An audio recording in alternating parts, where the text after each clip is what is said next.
Okay, right. We'll make a hang on. Right, we'll make a start to the meeting. Afternoon, welcome to this meeting of the Communities Overview Committee. The usual housekeeping. I'm obliged to inform you that this meeting is being live streamed and recorded.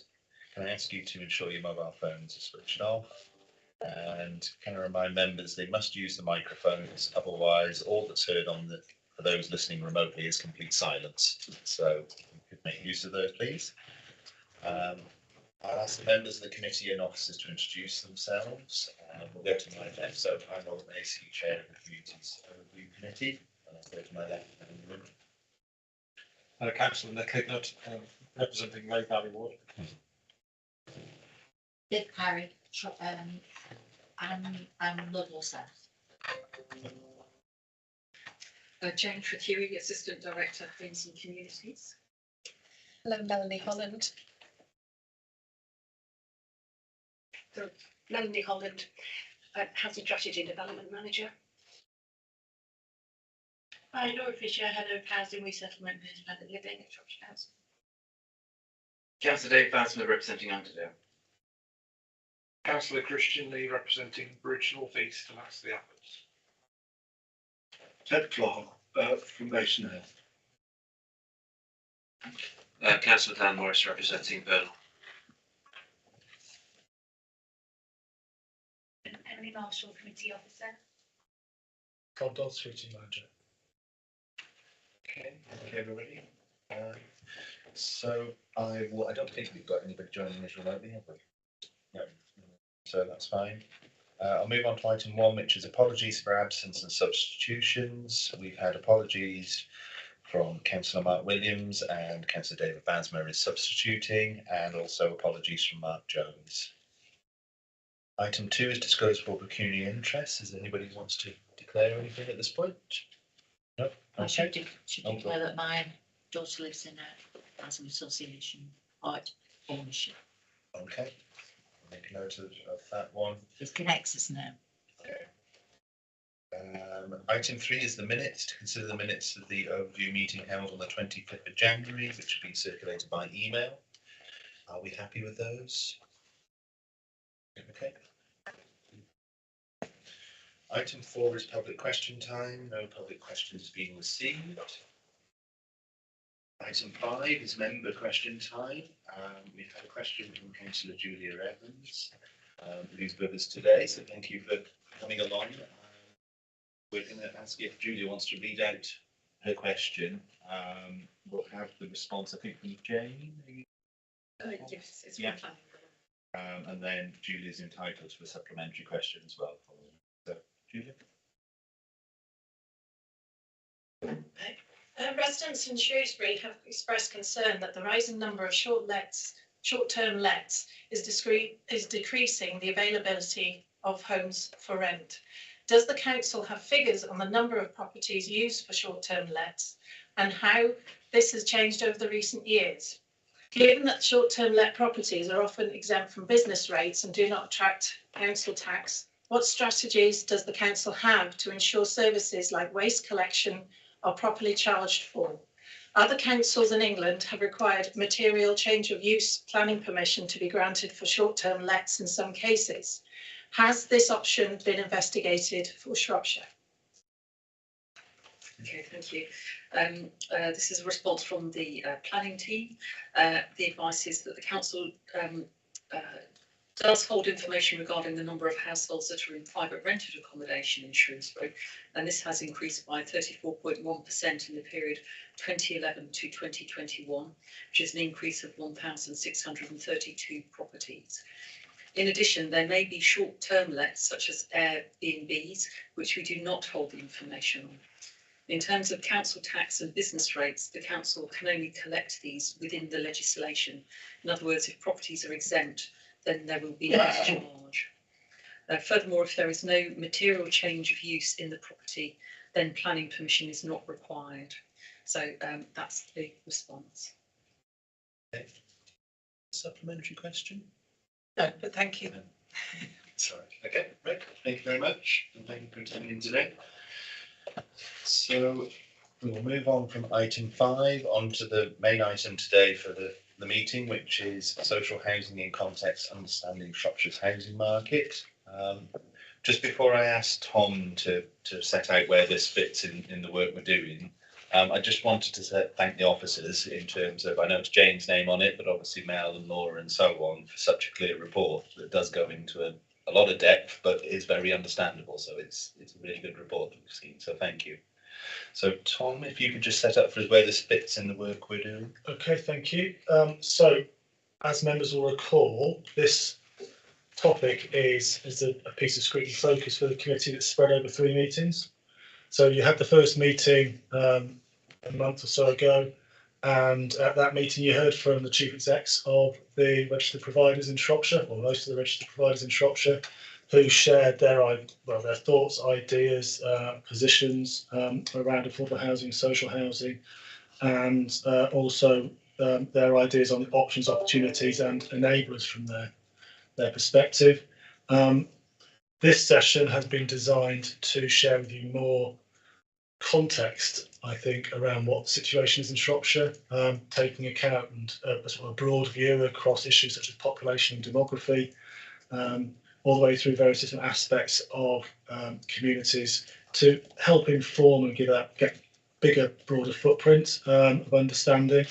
You'll have noticed in the report that there, in paragraph 11.1, 11.2, you are going to be asked to identify whether or not there are any more pieces of information or evidence that you would be interested in. And also there are 4 questions or areas of focus which have been identified, which are proposed to be covered in a workshop in, I guess, June or July time it could be, for you as a committee to work through as you run in towards your 3rd meeting, which is going to be where you'll be pulling together your conclusions and recommendations based on what you've been through, based on the evidence which is there. So we just thought it was useful to give you that position, that context, and where we are on that journey on the way through. But over to Jane and to Mel and to Laura. Can I just ask a question? Could you use your mic? Yeah, sorry. You were saying that you're going to have this, how should I say, telling us more about what's going on and what is that going to be included, all the other councillors that aren't here? Are they going to be included in that? Do you mean in terms of the workshop? Yes, the workshop. Oh, we probably can expand it. Sorry, there are councillors that would like to have their say in what goes on in their own areas. And I think rather than pass it all on to me, which there's quite a lot of it, I would sooner have them have their own say if they can get to that workshop. We'll have a chat, I think, as the officers and with the chair, and we'll have a look at that bit. Thank you. Okay. Right, well, thank you very much for having us here today to talk about this matter. And I know, as Tom's referred to, like a couple of months ago, we just looked at social housing in Shropshire, and now just trying to set it into context and to understand better the housing market and the pressures on social housing. So just quickly in summary, this is what we're going to be looking at this afternoon. Reference to the Shropshire plan, looking at population and demographics in Shropshire, health and well-being and deprivation, how that links to housing, the economy, that's really important in terms of housing, then housing supply itself, pressures on housing, then the role of social housing, and then moving forward the next steps. So that again relates to this proposed workshop, and also in terms of any missing information that you want us to find. So the Shropshire plan, well, and in the healthy economy section, one of the sort of key objectives is about understanding cross-type housing need, and also setting out an agreed strategic delivery framework. And then that goes on to talk about reviewing the housing strategy, and then over a period of time, and then adopting that strategy. So you can see in that time period, it means that we can worked together as a committee and with other members to make sure that the revised housing strategy covers everything we need it to cover in Shropshire. I think very importantly, making sure it's about existing and new stock and making sure we cover cross-tenure housing need. So just in terms of populations and demographics, well, it's very clear from the statistics that Shropshire's population is getting older.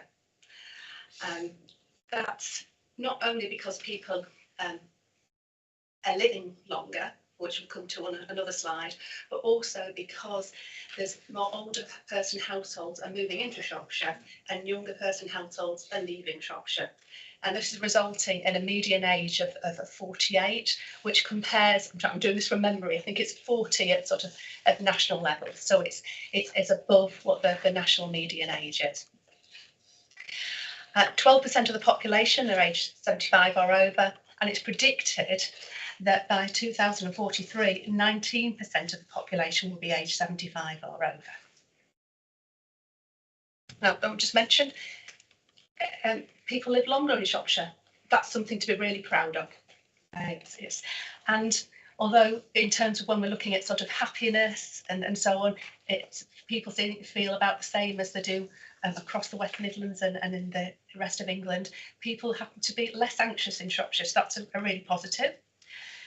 However, we've got deprivation that's found in urban areas, and also rural areas are suffering from deprivation that's linked to accessing services and also housing affordability.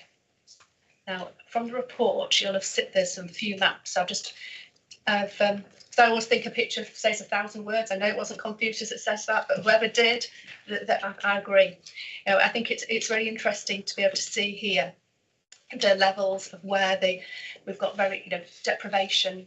Shrewsbury's being pulled out. There's a few areas in there that's suffering from high levels of deprivation, but also Oswestry, Market Drayton and Ludlow.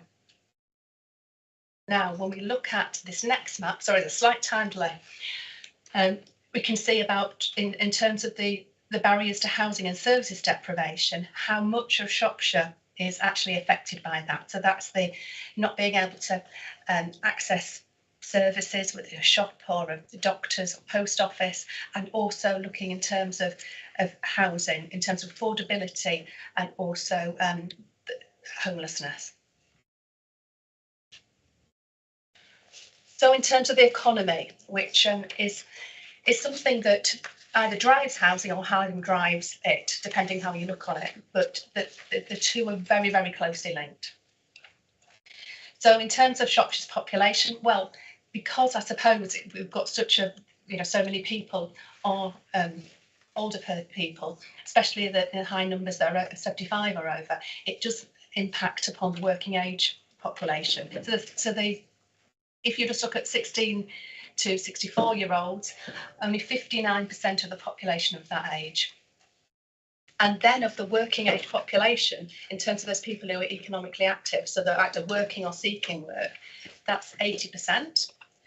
We have got, in terms of unemployment rate, 3.5%, that's probably just less than the national and regional average. However, in terms of productivity, that's below the national average. And also residents' earnings, so that's people who live in Shropshire, they're on average higher than people who work in Shropshire, whether they live here or live elsewhere. And again, I've pulled out that figure, so you can see that the difference there. So what it's saying is that the wages in Shropshire are lower than those outside of it. Right, so just moving on now to housing. So in terms of housing supply, and in terms of the numbers of new dwellings relating to and those result to a net figure, because you've got to take off the ones that perhaps have been demolished. We've got on average just nearly 1,500 dwellings have been created each year since 2012. we've got, compared with the region and the England figure, high levels of owner occupation, and what leads to that is low levels of social housing. Private rented is slightly low than below the regional and national averages, but it's more in line. Another important thing to note is there's low levels of smaller properties, and by that I don't mean like shoebox properties. I mean that in terms of numbers of bedrooms. We've got, if you look at the portfolio of stock, across tenure stock across the county, we've got less 1-bedroom and 2-bedroom properties compared with the national and regional averages. And also in terms of when the stock was built, again, looking at the national and regional averages, we've got more housing that was built before 1900. So that's just over 20%. So there we are, there's the comparative tenure profile with ourselves, the region and England. You see the difference between the owner occupation and the social rented. I think that's the most key to note. So in terms of local housing demand, in terms of this, I've looked at the emerging results from the housing needs survey that we undertook last year, and looked at people by wishing to move and by looking at first choice parish area placed into the equivalent place plan area. And it's by that it's very clear that Shrewsbury has by far the highest demand for all tenures of housing. There's also, in terms of when asking people what type of property they want to move to and how many bedrooms they would need, there's a mismatch between the bedroom need compared with the existing stock profile. So that translates as, you'd say there was more need for 1 and 2 bedroom dwellings. Also in the survey, you asked people who were in the household if there was any there who was aged 55 or over, which I do think is relatively young, but in terms of whether they intended to remain living in their current homes or wish to move elsewhere to their accommodation. And what was very clear from that is the majority of people wanted to move to a bungalow or a house, and only sort of 25% of people that were age 55 or over stated they wanted to move to a form of older persons or age restricted housing. So in terms of the indicative figures asked by the Housing Needs Survey, this is gross needs. So what I haven't done in this is actually taken away what we think is the churn in the housing market or turnover from properties being bought and sold and rented and so on. But I think it just shows, this is what the Housing Needs Survey was showing. So for all tenures of affordable housing, sorry, for all tenures of housing, not just affordable housing, that by far the highest is Shrewsbury. And interesting, because I'll come into more slides, but then that was followed by Ludlow and Oswestry and Bridge North. These are the place plan areas.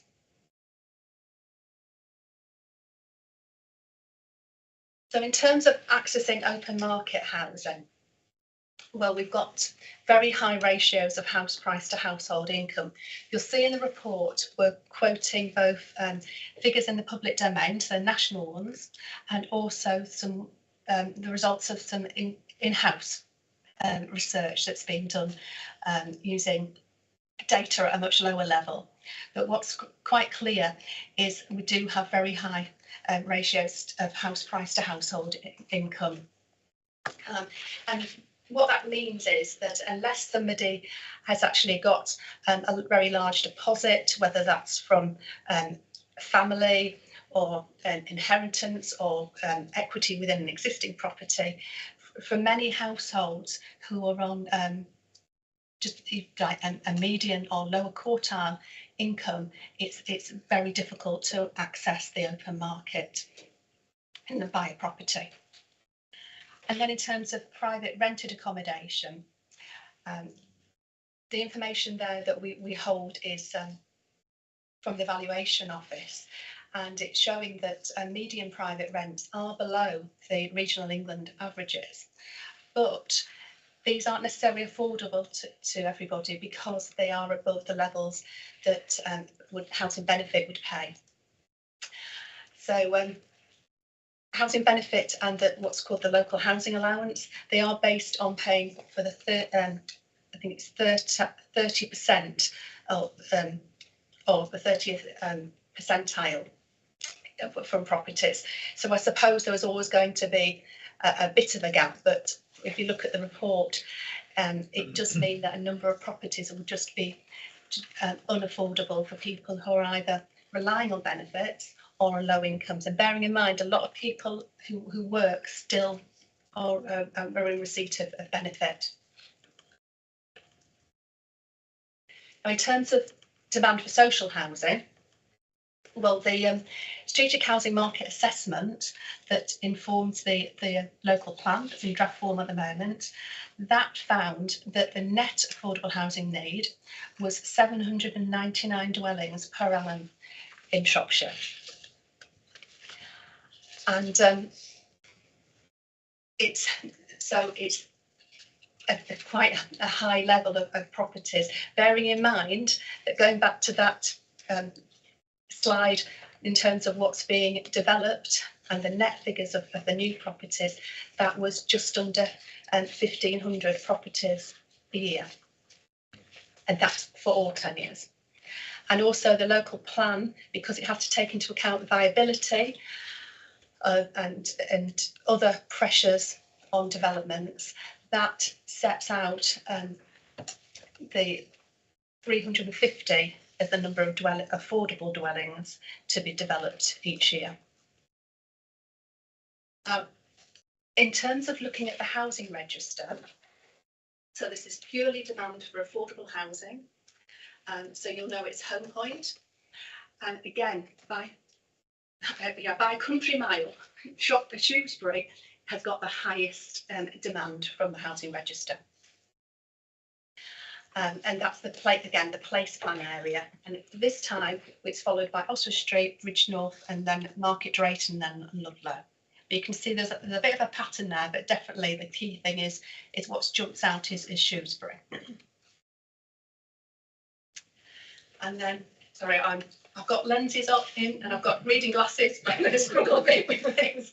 But I tried to squash everything on one slide. So in terms of the role of social housing, I think this links back to the last session we had and some of it's reiterating it, so I do apologise, but want to over the two census periods, 2011 and to 21. The numbers of social housing have increased, and that's thanks to the great work that our housing providers, our housing associations, and also our Almo Star have been doing to get those additional numbers. However, when you look at the percentage of social housing stock as percentage of all other housing, it's actually decreased by 1%.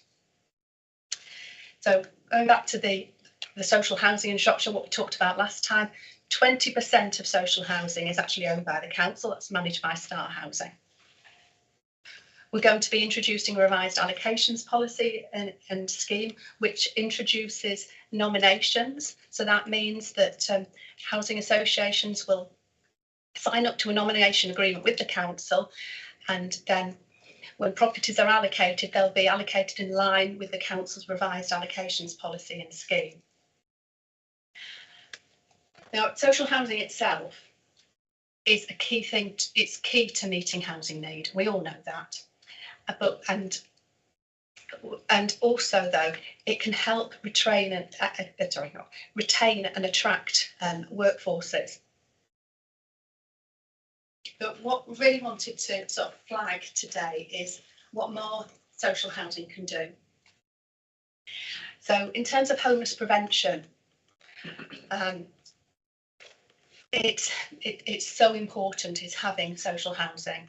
Yes, private rented housing has its place in this, but as you can see from the previous slide, in terms of and in your report in terms of the figures, for many households, private rented accommodation isn't accessible. It's not affordable. So therefore, social rented accommodation is relied upon. But in terms of specialist provision for people, we've got gaps. There's people at risk of rough sleeping or currently rough sleeping, which, well, we need to be looking at specialist provision. Young people, so that's 18-year-olds, 25-year-olds, including care leavers. Well, we've got gaps in provision. People fleeing domestic abuse. We've recently opened a small scheme in partnership with a housing provider, but there's still gaps for that form of accommodation. And also ex-offenders, so we can ensure we can prevent people re-offending when they actually have proper supported accommodation. And moreover, I think this is very timely, that social housing in its forms, so supported accommodation and independent living, it's not only much more suitable than many forms of residential care because it gives that person independence, but it's also a lot more cost effective, especially in terms of not having people accommodated out of county. However, we've got gaps. There is lots of work going on in terms of delivering and enabling new schemes, but there are still there's a big list of people who really do need to have specialist accommodation. So that includes people with learning disabilities and autism, people with mental ill health, and the big one, older people with a range of options to meet aspirations. So it's, making sure that the accommodation is there to encourage people to perhaps move into a property that's more suitable for their needs, so they don't end up leaving it to the last minute and then have to go into residential care or really struggle in their property. And finally, just the last bullet point on this slide just relates to moving towards having a strategic housing commissioning model. So sort of, in a sense, setting out our shopping list with our partner providers, and that shopping list is something that's corporate from across the council, saying what our priorities are in terms of needs groups and geographical locations, and that will be, for example, it might say we need a care leavers scheme in such and such a place, but we also need an awful lot more general needs housing in such and such a place, and we need something specifically to support the NHS in another place. So it's a very wide-ranging list that we work through, and we work with people that are current providers to tick up those items. And that includes working with our Almo Star Housing, and we could even look to attract specialist providers as well to work with us.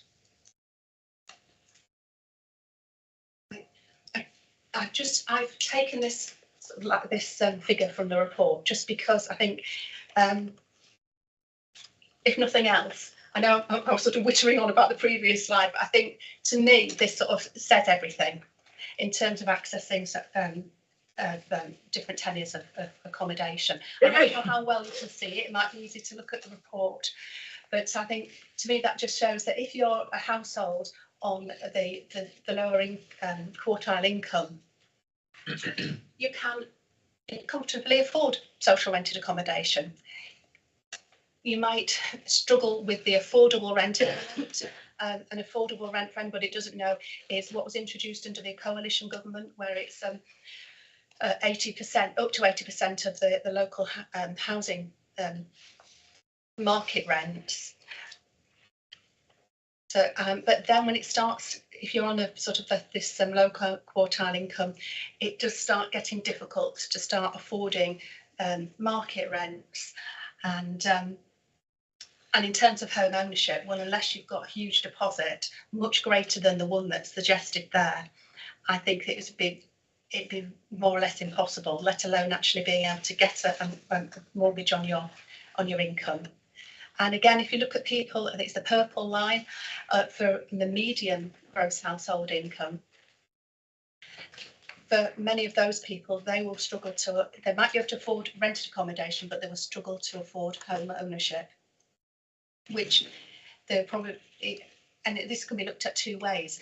We're encouraged to, people aspire to home ownership, and it's very difficult for them to actually afford it.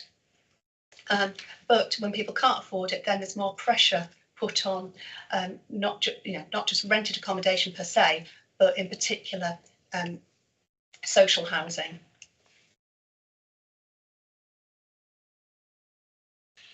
Now, in terms of moving forward, and I'll leave this slide on if that's okay, but really, I know it's a lot to ask for here, but it'd be really good if you could tell us what more information you would like to be able to consider this. And then I've set out some potential discussion topics. Now these, I won't read them out, but they're just linked to things that we've picked out as key issues. So in terms of the ageing population, the rurality of Shropshire and how that affects people on low incomes, the economic issue in terms of how housing can offer a solution to those, and then the sort of the big one that's come out with the statistics in terms of the pressures on Shrewsbury for all forms of housing, and also specialist supported housing.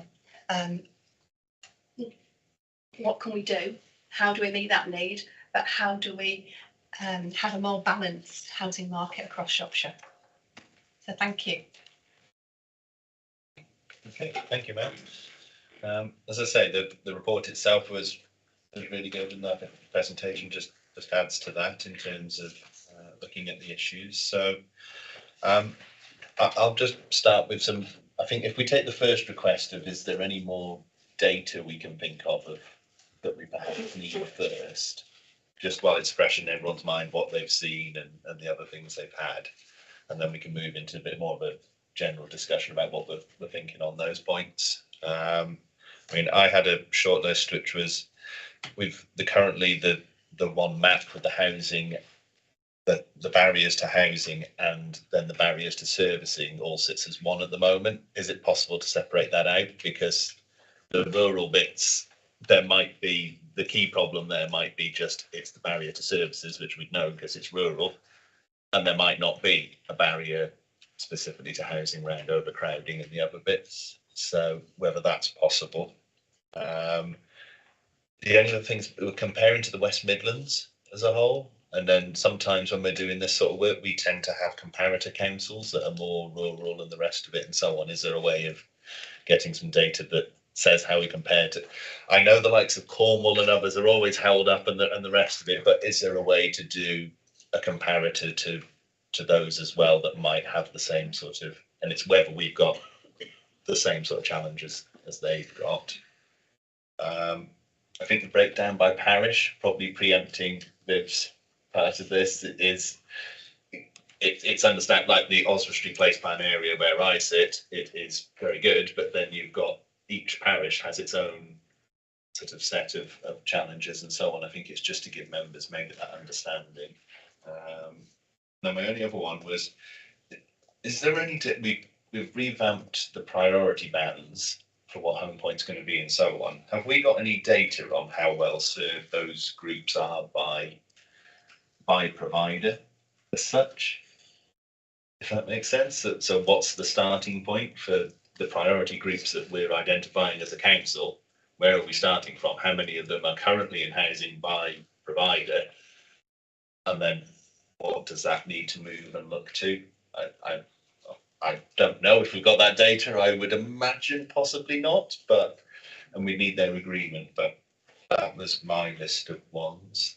Has anybody else got any other ones on the data or information we might want? Yeah, David? Yeah, I'm obviously a substitute member of the committee, so excuse me if I'm saying things which were discussed before or not right. But in terms of, I don't know, what do you know to what extent the kind of Airbnbs and I think the question that was earlier about short-term debts, what impact that's having on the availability of housing for families, because I know within my own patch, there's an increasing number of A and B and Bs, which are causing kind of concern in the community, but also reducing the amount of accommodation which is available for families, so I wonder whether you had any information about that. The other thing is just in terms of, in Shrewsbury, I think there's a real housing crisis. And I'm aware that obviously there's Section 21 kind of evictions, and obviously presumably this is a national problem, but presumably it's a problem here as well. And I'd be interested to know whether whether the kind of landlords increasing their rental for kind of people on lower incomes is actually causing a real problem and having a knock-on effect on demand for social housing. Yeah. Well, I was going to mention Airbnbs as well, because it's a big problem in Ludlow at the moment. It's up and coming, and I think they're going to take over the town, actually. My main problem is really looking at elderly people, which I get an awful lot. Elderly people come to me and say, "You're the only one that will do this for us, Mr. Parry." And I bring them to the council and go to the library, and we discuss trying to find them new places. But then in the conversation, it comes out about where they've been living for 30, 40, 50 years, the state of the houses that they're living in. We as a council, do we check these houses, or do we only check them if somebody comes along and says, "I've got water running down the walls, my electrics aren't right, the roof is leaking in, it's freezing cold in there, but since my husband's died, I really would like somebody to get me out of there," and this is what they said to me, "Get me out of there, Mrs. Parry." So then I have to go to places like Whitefriars and Beaches and move them on. And thank goodness you do that as a council. But also, we talk about rough sleeping. We've got quite a lot of rough sleeping, and I do know, talking to different people, that's the churches have told me that they have rough sleepers are being sent to Worcester from here, from Shrewsbury. They're being sent all the way to Worcester.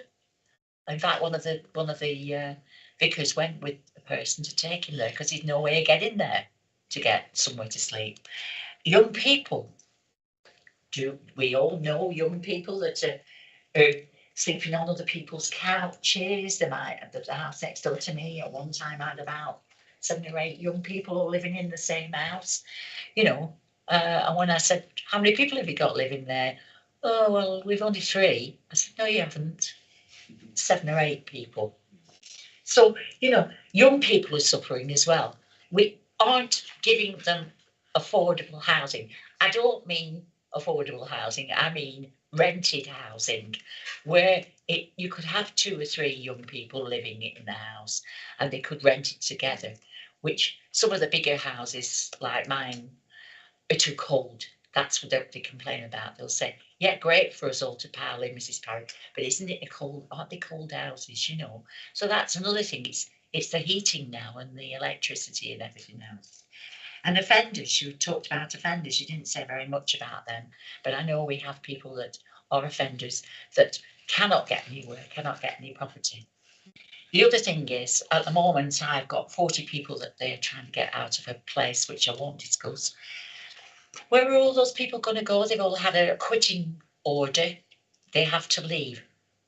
What are we going to do with them as a council?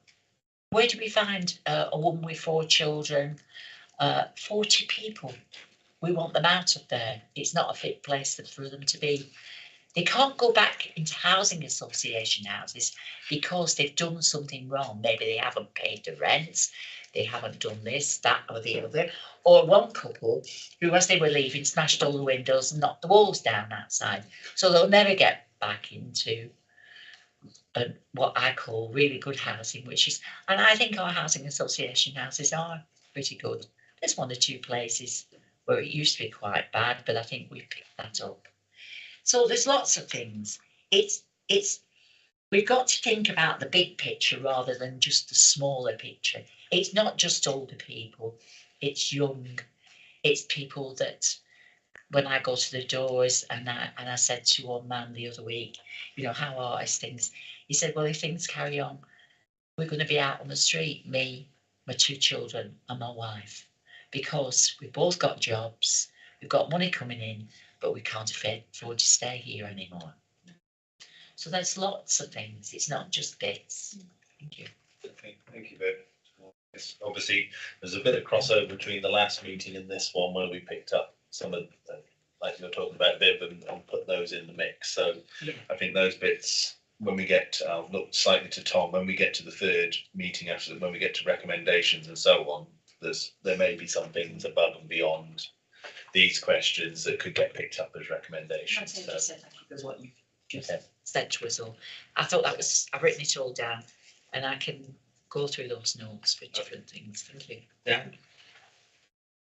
Thank you, Chair. I know that we're building 1,470 houses a year for the past 10 years. And then one of the most sort of stark statistics was the mismatch in terms of bedroom need versus, what's available.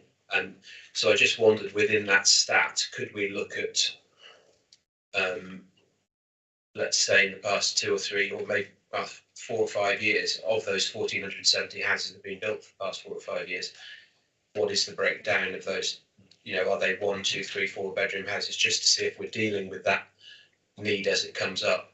And I guess as a follow up to that, I noticed that sort of in the local plan, you're looking to try, or the council is trying to look to deal with that by saying that 25% of the houses have got to be less than two or less.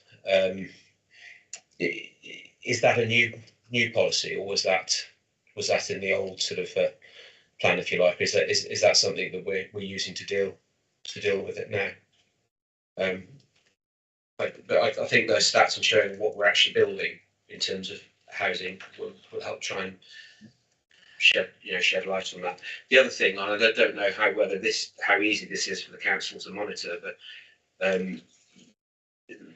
private landlords, there's been a change in policy from national government, which basically stops you putting interest payments towards your costs in effect. So what that's doing is it's driving private landlords out and probably decreasing the amount of housing stock that there is in private rent. And I don't know whether that is trackable or not by the council. Thank you. Okay. Yeah. That's the list now. When we talk about balanced housing markets across Shropshire, I think the rural areas, Shrewsbury is always going to be top of the list for people needing housing. But I just wonder whether in the data somehow we could look at what assets are available in particular rural areas. And the reason I say that is because in my particular area, I know that people are moving out of hamlets or very small villages where the assets are disappearing. I'm talking about pubs, post office, shops, and that in itself creates more of pressure for people to want to live in the villages or towns where there are assets. And I think if we had perhaps more data about, I don't know whether you can narrow it down to particular areas, but I think, for instance, if you have data on the number of shops and post offices that have closed in the last, say, year, 2 years, 3 years, you might find that there's a direct connection there between the number of houses that have been built and the number that haven't been built in particular areas. There's a lot of people that I know in my village, and I do understand the comment about Airbnbs because I'm getting it in my village as well, so I presume it's pretty uniform across Shropshire. But finding that 1 and 2 bed properties and bungalows are really difficult because the amount of land available perhaps for building those sort of properties in rural areas is very difficult. It's not that easy in Shrewsbury either. You can maybe build up in layers in Shrewsbury, whereas you can't do that in rural areas. So I think that data might be quite useful in the future. Thank you. Okay, excellent. I just have one other one. We talked about residential care, and we're going to have an increasing ageing population. We know that the residential care market is limited in Shropshire. I'm just wondering, do we have any data on how many people sort of go into care or go towards care, taking Viv's point, who actually, if there was something else on offer that met their needs, they would prefer to go to, if that makes sense? So it's just that, have we got any data on what that sort of market would look like in terms of that interim for an ageing population? Duncan. Yeah, I mean, thanks first of all for a very comprehensive report with lots of detail and data, which is extremely worrying actually, because I think, yes, we knew that we probably have less social housing than the regional average or the national average, but I haven't realised what a problem affordability is within the county, because nationally our house prices are slightly lower, but then our wages are that much lower. These houses, families in a really dire situation of affordability. And unfortunately, the problem is getting worse as we're going forward. It looks as though our rate of building social housing is not keeping pace as a proportion of the total housing stock. So as we sit here, it's not getting better. So I mean, the first thing I would say to the committee is this is not going to be solved by small little incremental improvements to the system. There's a fundamentally huge problem here.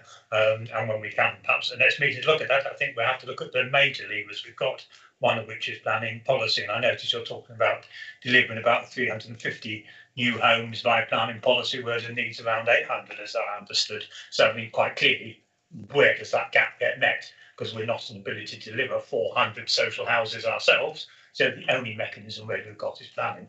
But in terms of data, I would be interested to know to what extent the demand for social housing is driven by women fleeing domestic violence with their partners, with their families, sorry.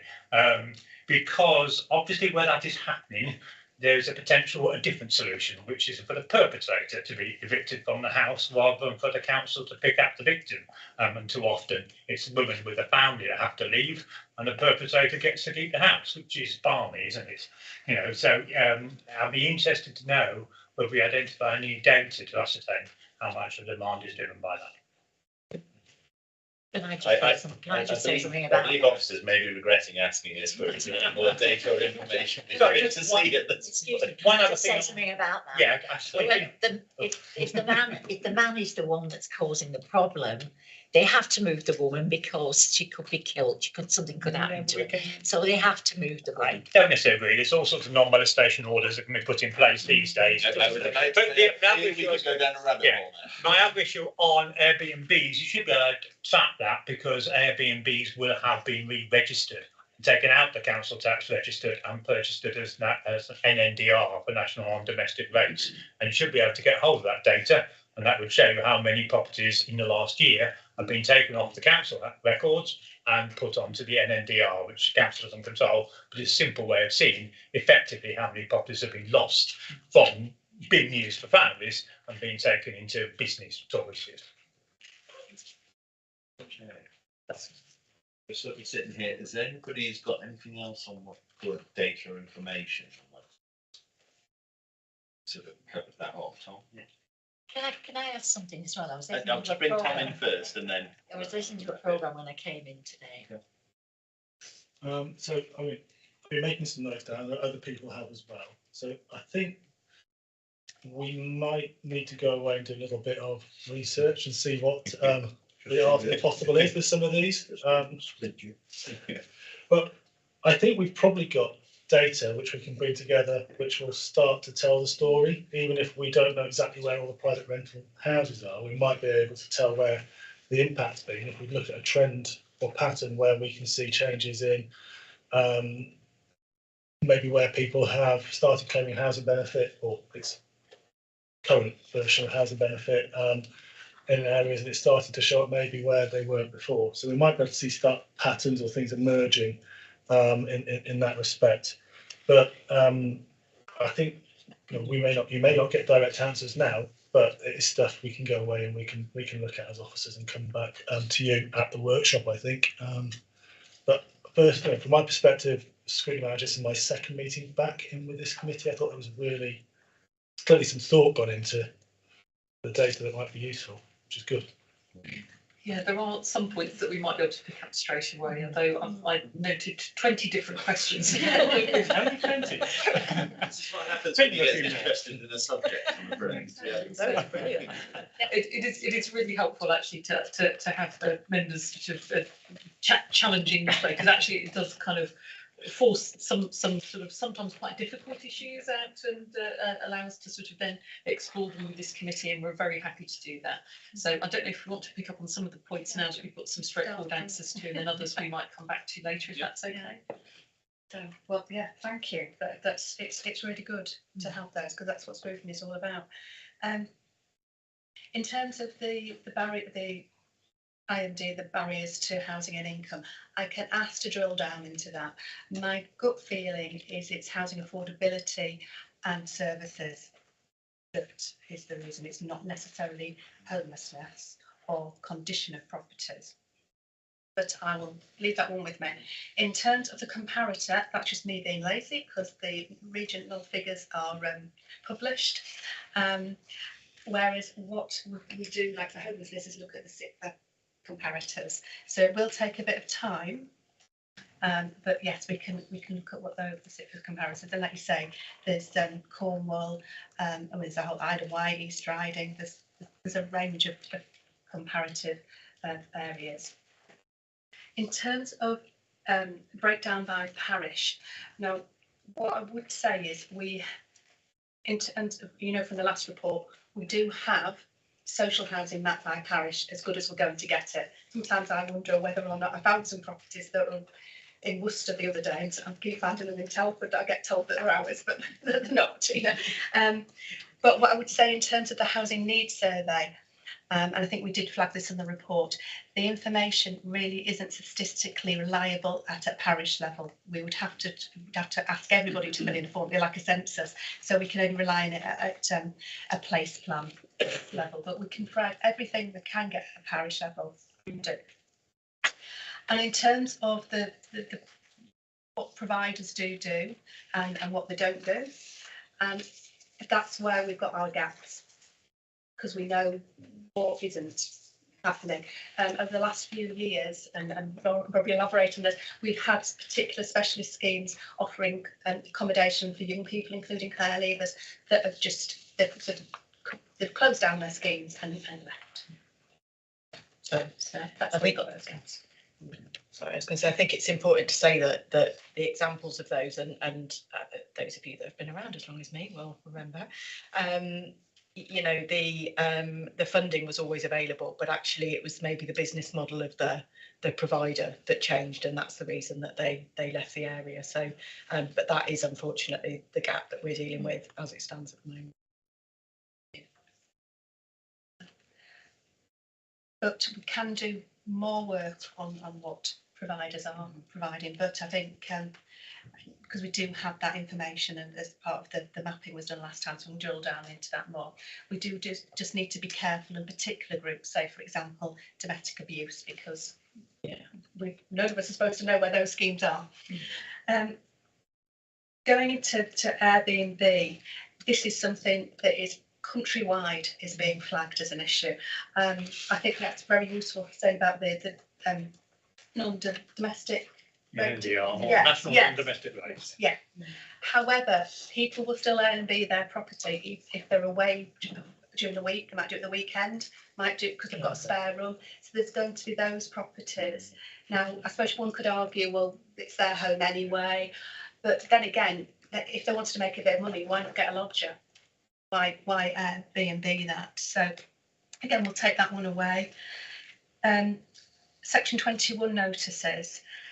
It's been talked about for quite a while in Parliament about bringing those to an end. We're still waiting for that legislation to be brought in.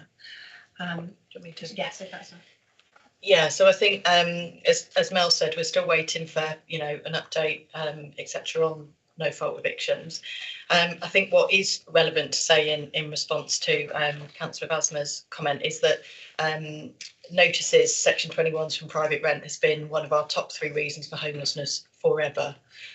So the other is fleeing domestic abuse, and then the other is kind of parental/family eviction. But Section 21, and this is only anecdotal, I've not got data, I can get it. We have seen with the cost of living crisis an increase in people coming through with notices. Sometimes that can be because the tenants can't afford the rent anymore, or actually the landlord's had to put the rent up and they can't afford it, or actually because the landlord is selling. Because there's changes in their circumstances. So the Section 21/private rent eviction side of things is interesting because it isn't just about the tenants. Sometimes it's about the circumstances of the landlord as well. which absolutely then affects the tenant, but there's something going on within their circumstances as well. I'll let you carry on, Mel, and then I'll jump in. So older people and the condition of the properties they're living in, is this, are we talking people in private Yes, accommodation? yeah, So it would only be if they flag that to, you won't do that. Yeah. so, You're yeah. frightened of what will happen. What I would say in that circumstance is that I think it's more a referral to social services. Yeah. Because, and I know we've got a question later on about old residential care, the numbers of people going. This is why we really do need to understand what they do want to move into. And you can see from the housing needs survey, it was overwhelming. People want to move into bungalows and smaller houses. Yes, there are definitely people who do want to move into a form of retirement living or extra care accommodation, but not everybody. And quite often I think people want to stay in their own village or market town. So yeah, if it was social housing, has to have compliance checks on an annual basis. So, you know, that would be, but unfortunately with private rented accommodation, the only, I suppose, where I've worked in the past, and I suppose we're in a different financial situation now than we were as a country, you know, quite a few years ago, but maybe linking with like age concern and having more, working more with the voluntary sector to do visits and befriending schemes, maybe that could be a way through, so we could. Yeah. When you're living a long way out in the countryside, Yes. though, that's very hard. Yes, Yeah. yeah. You know, and it makes me wonder.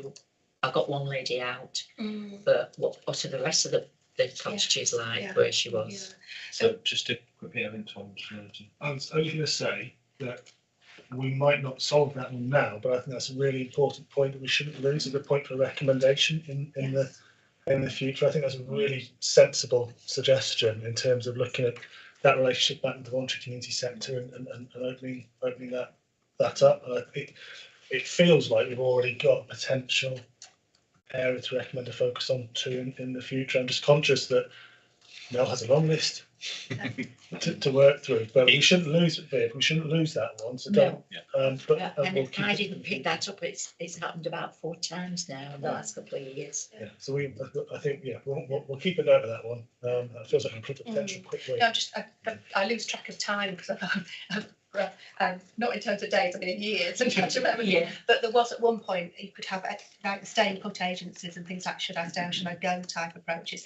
But it's, although it can often be the voluntary sector that are doing that work, you still got to be able to fund somebody to manage the whole process. Yes. But you know, and I can say that the housing needs survey did ask questions about people being able to maintain the home, and it did look it looked rather worrying. Yeah, so we can drill into that in terms of what people have said. The rough sleepers. Yes. I was going to say I picked up. So I mean, sorry.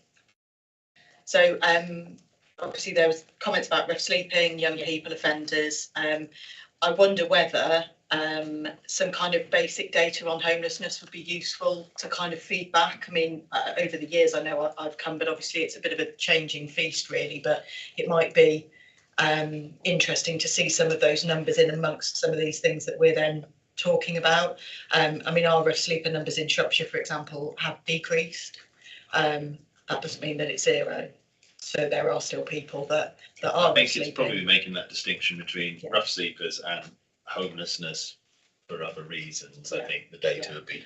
But it's the different groups, isn't it? So, Councillor Parry, you talked about young people, and I thought, you know, it'd be really useful if I was able to say to you, well, this is the number of under 18s we've got, or this is the number of under 25s that we've got coming through the service. I think just gives a little bit of context to some of the conversations that we're having. So, more than happy to pull some of that together for either the next meeting as a presentation or as part of the workshop. And then just young people help one another, so they can take them in on a settee. But if they have to come out, the whole lot of them, they're all homeless. Yeah, and then I definitely need to speak to you about those 40 people that need to leave. I'd like to pick that up at the end. You know about it? I thought maybe you would. It's something that's come from the council. So you've raised about HMOs. I think that's something that's probably my mistake for not flagging this on there. Off the top of my head, I think we've got 65 licensed HMOs, which is really, really low. So when you haven't got that, but for that to happen, I think it's more than, think of the legislation, 5 or more rooms. Yeah. 3 or more. Three more households. Yeah. So So is that Yeah. something we It's can about pick two- up again two-storey with, raises. if we're doing it with direct comparative, if we look low compared to others that are in our group, then mention about ex-offenders.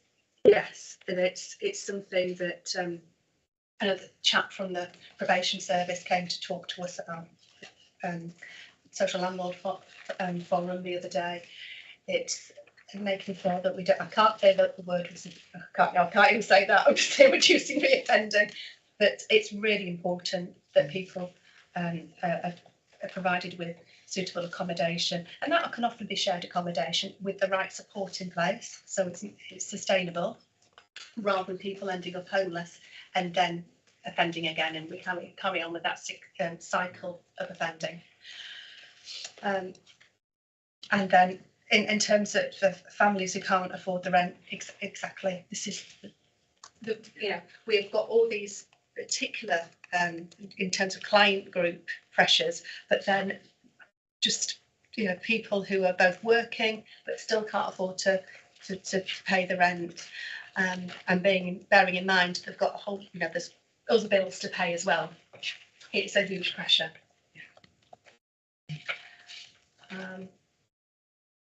So in terms of the number of properties being built over the last 4 or 5 years, by the breakdown of house sizes, I will try my best on that.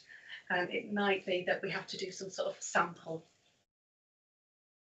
but I don't think it's really important to be able to understand that. And in terms of it's in the draft local plan, is that revised policy, so it isn't in place at the moment. Although when applications come in, developers are being encouraged to provide more smaller numbers of properties. So They're being encouraged. They're being encouraged, but it's not actually in planning policy at the moment.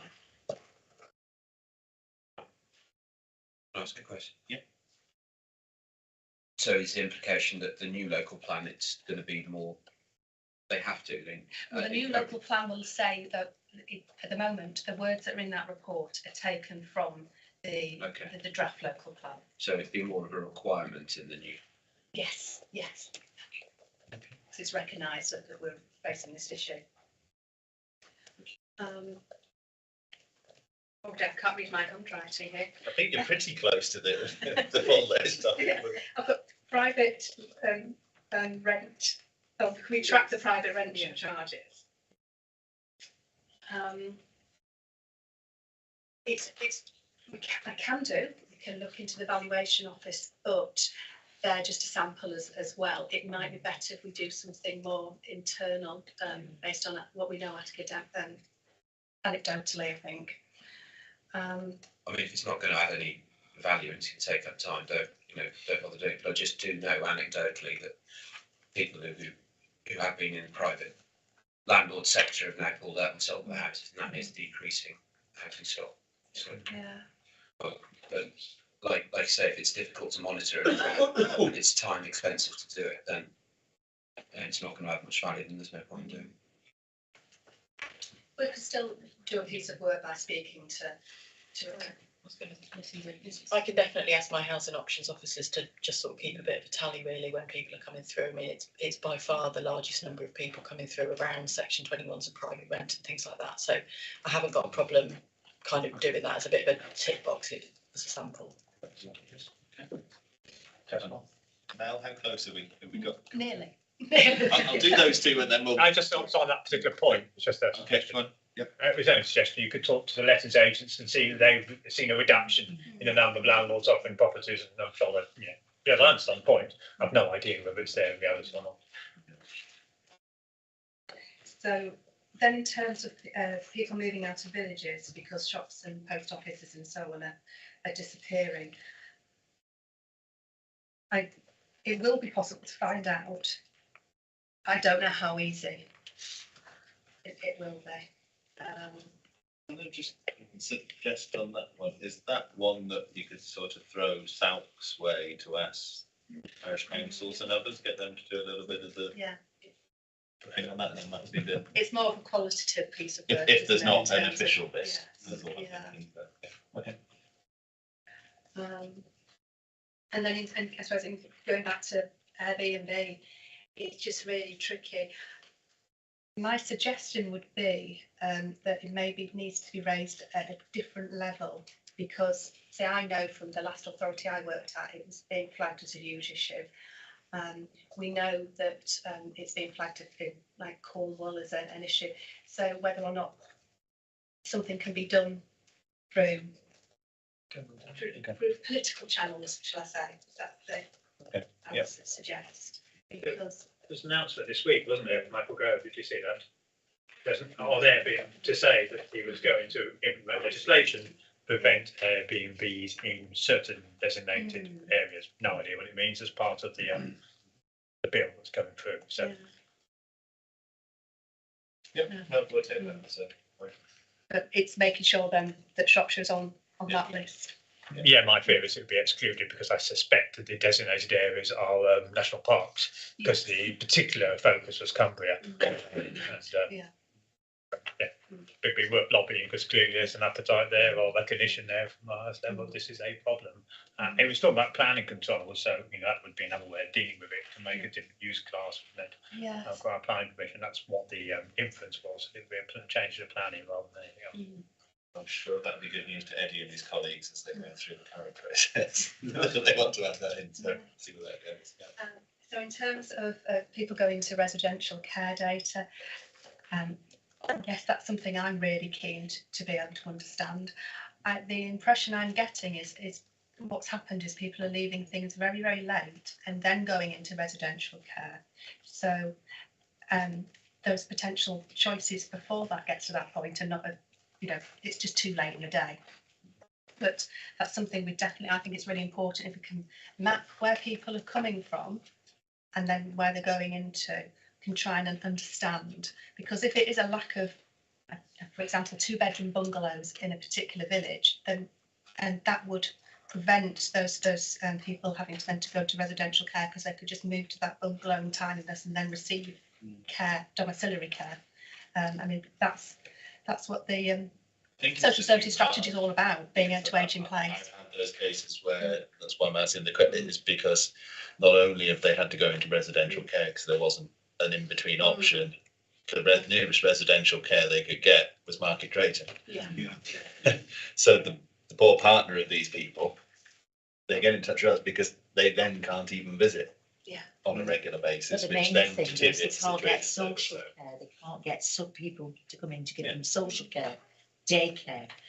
And that is what I'm getting at the moment. I'm getting a lot of people that are being sent a long way away to a residential because they can't get ordinary social care.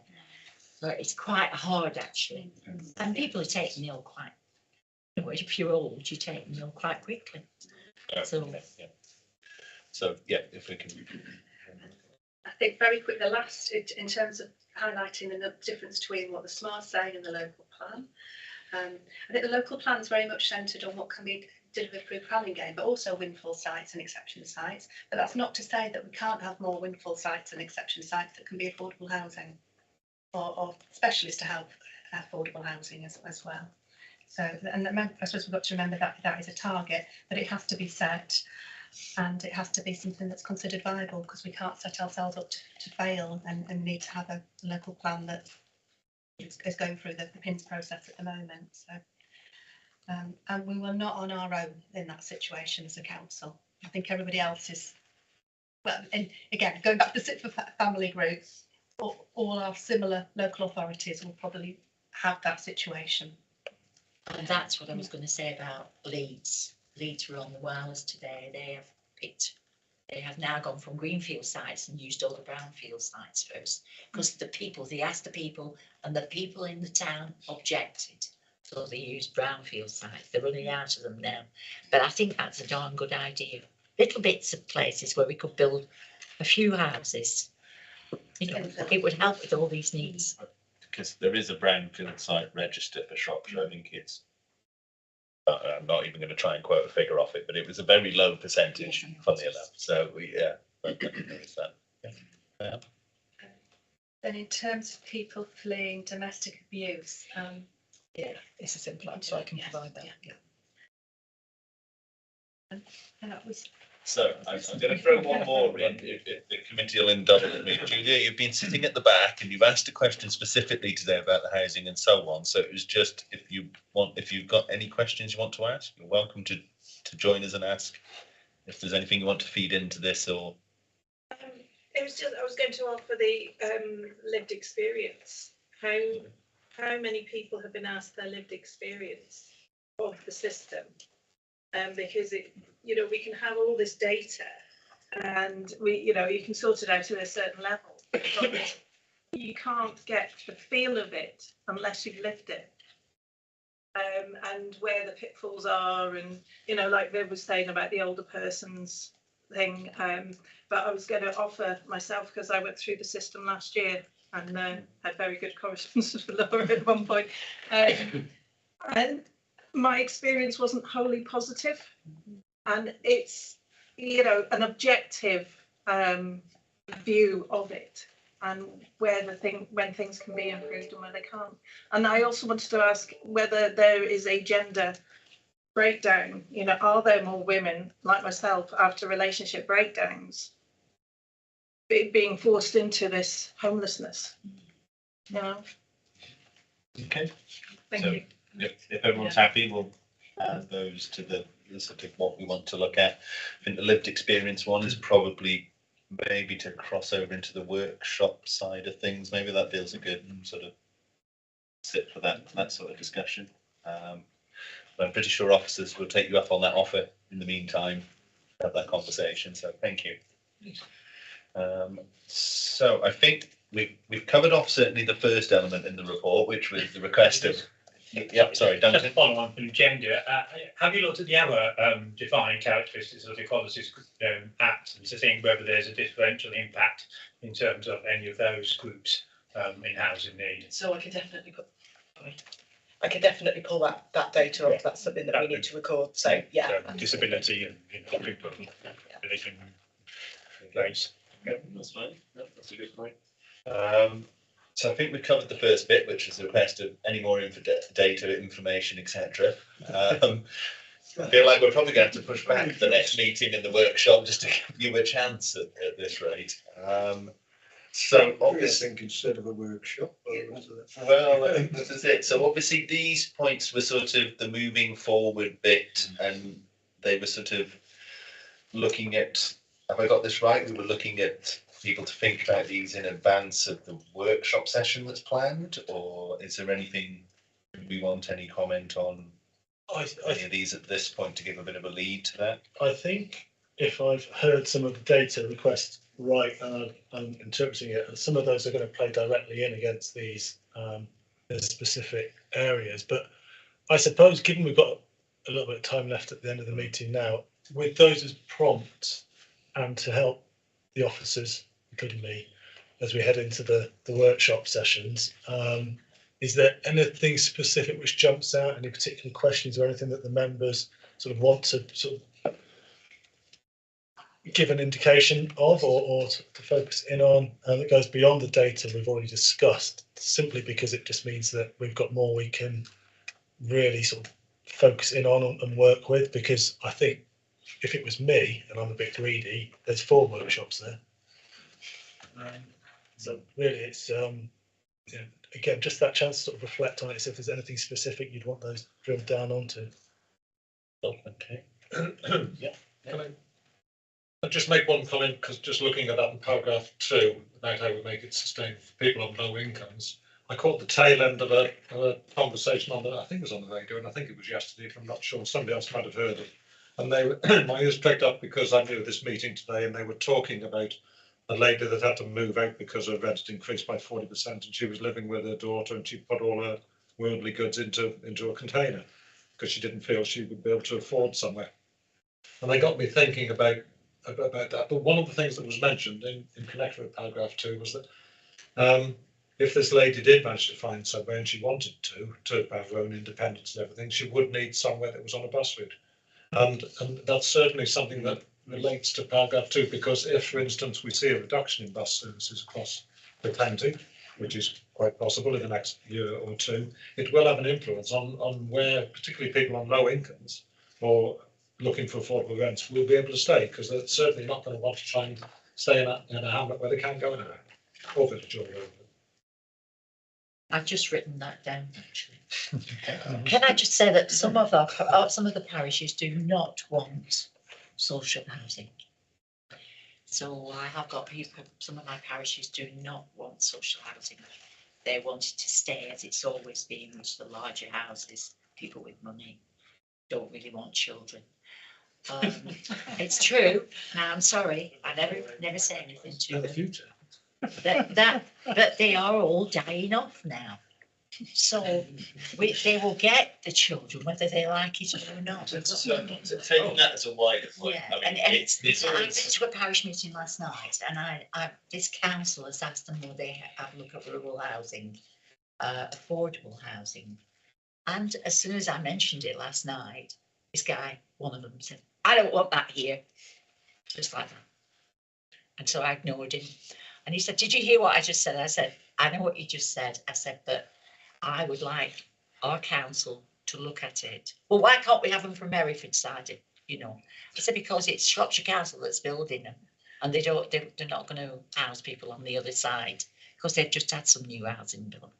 But can we win against parish councillors that take over and sort of say, we don't want that sort of housing in our parishes"? so I suppose taking that wider point, because I know it's existed, it's been on the council and well before then, I suppose it's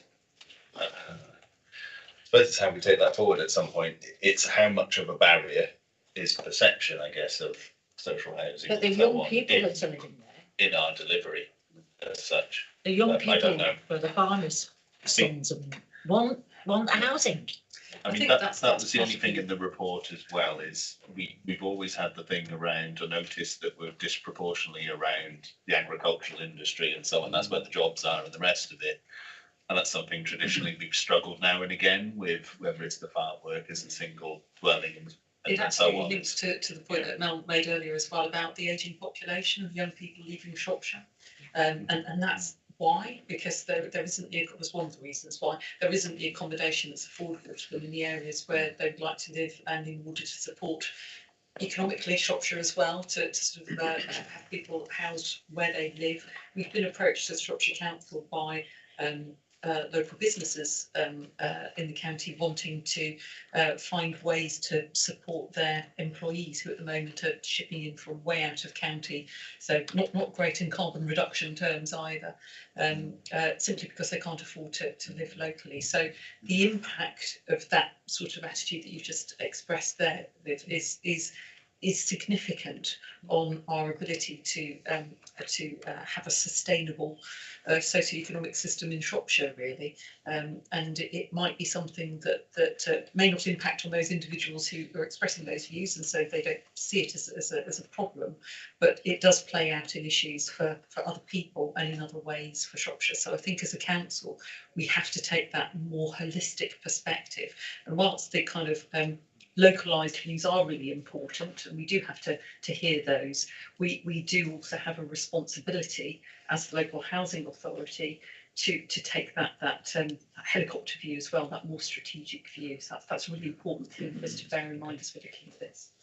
I mean, I think that's really articulate, really well put, because if we take the example that Mel gave earlier about we need to build some smaller 2-bed bungalows in the communities where people want to stay and they want to live, where are your domiciliary care providers going to be? Because they can't afford to live in the same community. So if they're lucky, they live somewhere in Shropshire, but the chances are they're exactly what James just described. They're having to drive in, and then from the council's perspective, we're paying additional money. So there's travel time and quite unproductive time because they're not with somebody, and then to travel to the care setting. So there's quite a dynamic and very much plays out into that whole rural challenge that Nick's been articulating as well. Can I just check the final point about Shrewsbury and so on? Obviously, the stats before showed a big weighting of that's where the bulk of the issue lies. And obviously, the Shrewsbury Place Plan area is the biggest by far of any of them. So I take Nick's point of can we extract how much of that is a Shrewsbury, as in not the walls of Shrewsbury, obviously, but how much is that the urban element to that? Almost that two-part, because it feels like if the scale of the problem you're talking about is mainly the urban part of that where they want to live and so on, does there need to be a slightly different approach? Because at some point, or at least a separate discussion, if that makes sense, because they're going to be very different factors that are affecting the two parts of it. So whilst I think it's right, it's part of the big discussion at the start. It feels like that one might split off into there's a very specific element around that, and then there's a specific element about the other areas. So, yeah, David. Yeah, just following on from that, I mean, to what extent is the demand in Shrewsbury based upon the fact that people can't get accommodation in the rural areas? Yeah. You know, there's that element to it, isn't it? That so affordability in rural areas is very, very important. But the other thing I was going to say, just about the fourth point, is that it says what can Shropshire Council do to meet this need? But surely it should be looking at other housing providers as well. I mean, it's not just the Shropshire Council problem. The Shropshire Council will be taking the lead, of course. But I wondered to what extent, we want to bring in other people. So I mean, because we heard at the last meeting, the providers told us what their view of the world was. They did offer any assistance they could possibly give and so on. So I mean, obviously, I've already asked about the data. But is that something the committee would like to see them involved with? Is this next part of the discussion at some point, or do we want to pull them in, or do we want to get a sense of things first and then have something that's maybe something we pick up in the recommendations to say we've identified the following issues, etc., and involve them at that point? I don't know. Yeah. Well, in terms of the Shropshire Council, I'm meaning rather than us developing. So I was meaning us as a strategic housing function, so as a local housing authority. So that it goes back to the commissioning. So we're requesting the providers what we work with, and also private sector developers to develop what we actually need. So it's the council setting out its stall, and that's what we would do in our revised housing strategy, which this is all leading towards. So, yeah, how we get them to do that, it's easier said than done. But I think because we're changing the way that perhaps things have been done for a little while, but I'm optimistic that we can have more of a council approach where we commission and we sort of lead the way. Does that help? Yeah, that helps. Obviously not being regular member of the committee, yeah. But that's fine. Okay. Yeah. I'm only going to sort of add to that in the sense that we're working on 3 meetings for the committee. If we have to go to 4 meetings, we go to 4 meetings. If it's clear and there's recognition from the work and today the workshop and in discussions with the officers as well, and potentially the portfolio holders too, in relation to this, is there's no reason why at that 3rd or 4th meeting of the committee you don't invite the RPs back if there's value in asking them what they could do to help address the points which have been identified. But it's about making sure there's added value. I think Dan made that comment earlier about one of the questions he asked and the response to it. If there's added value in that, and there's nothing wrong with you as a committee working with the officers to sort of help inform that next step of the strategy. Okay. So I think in terms of whether we should have an extra meeting or not and so on, I think we see how the next one runs, get to that stage, and then at that point it's a decision for the committee I think we need to, have we covered it all by then? Or as Tom says, there's probably a feeling that maybe this will branch out a little bit more, so. And can we have our points a bit earlier, please? I know we're working very hard, Tom, but it seemed to be a long time before we got any information back, you know. I know you've got, it's a long period of time. So you'd like it before the 1 week deadline, publishing deadline? Yes, yeah. It's if anything could come any sooner. I mean, there's not that many of us, it doesn't have to go out to everybody, but it just bullet points on what we've talked about and what we would like to see. I don't know whether that would help. Are you thinking that would be helpful in terms of engaging other members? And because we have such a lot of things in our lives that maybe we lose something from meeting to meeting. I don't know about anybody else, but I just never Tom stop. answer and take that one away. Let me take that one away, and I'll also think about it in terms of how we're going to respond to the scrutiny improvement review as well overall. So I suspect it wouldn't just be this committee, but I think it's something we might need to look at across all of the committees, and whether there's a way that we can, as you say, pull out the action points. They wouldn't be the minutes, they're not going to replace the minutes, but they're purely going to be what is it that's, what were the key things which were discussed, and what's going to be done as a result. I strongly suspect that we might need to pull something together ahead of the workshop just to give everybody a reminder anyway, because there is a huge amount that's been covered today. Thank you. Well, I'm certainly feeling like we're sort of drawing to that's it for today, and obviously the workshop is planned. So, just is there anything else anybody just wanted to bring up just before we finish that item? No. Jane. Sorry, I just want to sort of add pretty much in support of what you said, that there has been an awful lot covered today, and really credit to Mel, who's done an awful lot of work to pull the report together in the presentation. But I think what it really illustrates as well is some of the complexity of housing as a subject and its impact across a whole range of different issues as well. So we talked about the economics, we talked about rural isolation, we talked about older people and their sort of health and well-being in their homes. There's multiple different impacts, and also the sort of the links to the ageing population in Shropshire and the role that housing plays in that. So I think it's going to be very valuable for us as we start to develop the housing strategy going forwards, because that's where this is leading us to, is that review of Shropshire's housing strategy with the insights that we're gaining from this process. So, don't ever sort of worry about asking all the questions. I know you don't anyway, but it's very helpful for us to actually sort of spark those thoughts and ideas about what's important for people to understand or be informed about or have information about, because that then helps to create the housing strategy in a way that hopefully will be compelling and meaningful for people when they pick it up and read it. I think it's also because of the complexity of the issue. We will always be having to reach a balance. We will never be able to satisfy everybody's requirements, and I think that's something that hopefully everybody understands. But it's just to reiterate that for everybody to be aware of. And when we're sort of dealing, as we've touched upon already, with issues of rural areas and local councils, town and parish councils not always recognising the bigger picture, that's going to be a continuing issue for us as we try and take things through the planning process for new build, as well as potentially acquisition of property for social housing use. But it's I guess a bit of a plea to sort of continue to work with us, and really an appreciation of your engagement around this today. I found that incredibly helpful and good for us to be able to sort of work on this going forwards now. So just thanks really to the committee.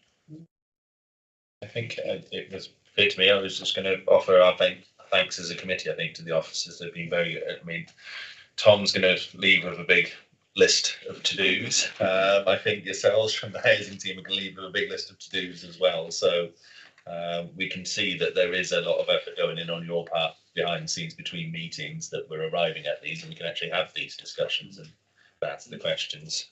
So thank you for that. So with that, we will finish part 2 of that item, and we'll look forward to the next one that's scheduled. So I'll just move on. The only other thing we've got on the agenda is work programme, which Tom's going to provide an update on, which I think we pretty much talked about the media. I think the work programme is going to be social housing and affordability, and I think really there's a focus for the next meeting, possibly the meeting beyond.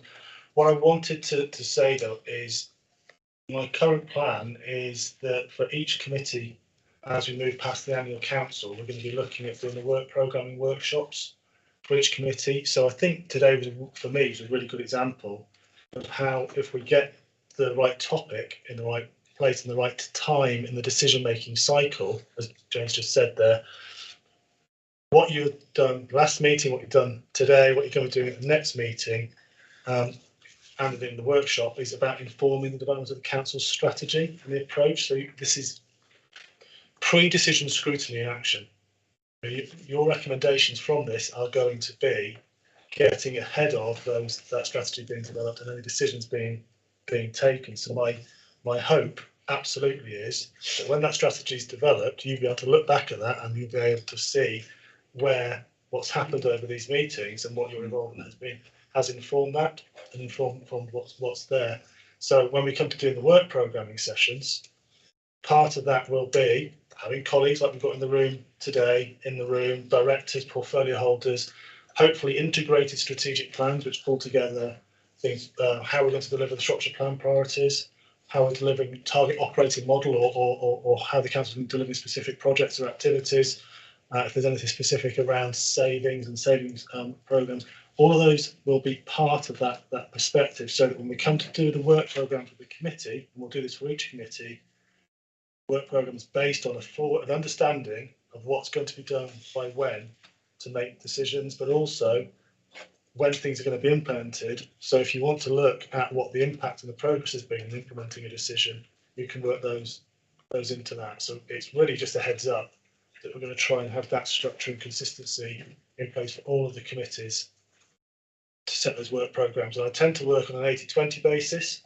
the sense that we get 80% of the work programme set, but there's 20%, so there's flexibility and we can react to the things that change. And if new things emerge, then as a committee, you'll be applying a prioritisation approach, which means that you can knock something off back onto the list and bring something on, so that you're always able to apply the time that you need to look at a topic. Today, another great example, one topic, as the scrutiny manager coming and listening to that, that was a really engaged piece of scrutiny consideration. I think I've just got one question, just thinking about that. We had the portfolio holders at the last meeting. We've heard from the officers today. I'm just thinking about diaries and the rest of it. What's committees feel on in terms of the workshop? Do you specifically want to ask the portfolio holder or holders to come along, or? I think it would be useful because we get more out of it, wouldn't we? If they could put their input into it. Yeah. So I think there's going to be more discussion at that one. Now there's the information and the data and so on. I'm just thinking it might be a good chance if they're in the room, but it's up to yourselves. Yeah. Okay. Yeah. Right. Okay. If we can extend them that invitation, and then. Yeah, I think that sounds like a good idea. And I think the other bit is you've got myself, Mel, Laura, Jane. If you've got ideas or thoughts about whether there's any other partners or anybody else, we talked about having some examples of the lived experience, but it's just a thought around those, because it might be that there's an opportunity to bring a partner. Thinking probation, I noted down earlier, but there might be some specifics where you might want to bring some of those partners into the room to be part of the conversation as well. I'm not going to necessarily know that I might be an ideas person, but certainly Jane, Mel and Laura will have a good handle on how that could play into that. Right. In that case, the only final item is date and time of next meeting. We've got the meeting in the diary to take place on Wednesday, the 3rd of May at 10 a.m. Right. Thank you very much, everybody. Thank you.